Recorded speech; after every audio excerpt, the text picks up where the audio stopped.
Mlaleli nomthandi weZwide Media, siyabonga kakhulu ngesupport. Namhlanje sikwethulela iYouth Arise Development Program. Zwide Media, we picture purity. Alokhu engene njalo amazwe enduduzo esikhundleni zokuxhumana emva kokudlula emhlabeni ngokukhulu ukuzuma kwesihlabani sika TikTok ebesidume ngoSamora Mxolisi. Nginibingelele ngiphinde nginamukele ezindabeni zeZwide Media, igama lami ngosibonga konke wakandwanda Mothanda, ungangibeza intatheli ka YouTube.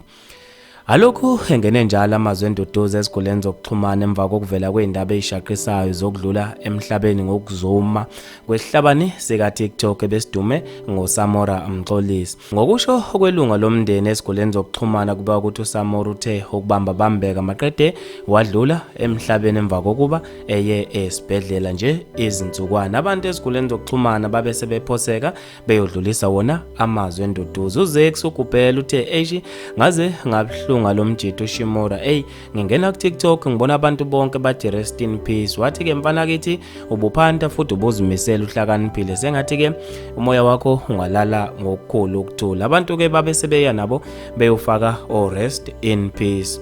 Umpilozi Manyambosi uthi lo mjita wabe sefaka ama-emoji akhalayo kanye nenhliziyo eziphukile. uKhosi Mbokazi uthi kwesinye isikhathi impilo ayikho feza, ngathi ke umphefumulo wakhe ungalala ngokukhulu ukuthula. uMthoko Mgabadeli uthi ubani ke manje osezokwazi ukuthi asigqugquzele ngeinkulumo ezakhayo, wabe sethi kufa uliniwe. kuZamoja Zuki Madapha uthe wabe sefaka ama-emoji akhalayo. uLize kaDlamini uthe bhuti Nkosi yami sengazi kithe umoya wakhe ungalala ngokukhulu ukuthula. Bafethu maningi kakhulu ama-comment khona lapha esikhundleni zokuxhumana. Nami ngizofisa ukuza ukuphala kwakho ngalolu daba lokudlula emhlabeni ngokukhulu ukuzuma kukaSamora Mxolisi, obedume ngokunika abantu izinkulumo ezakhayo khona lapha ekhasini lika TikTok. Mina nje ngentathela YouTube sengiphuma kanje, ngithi ngibambe evidweni elandelayo.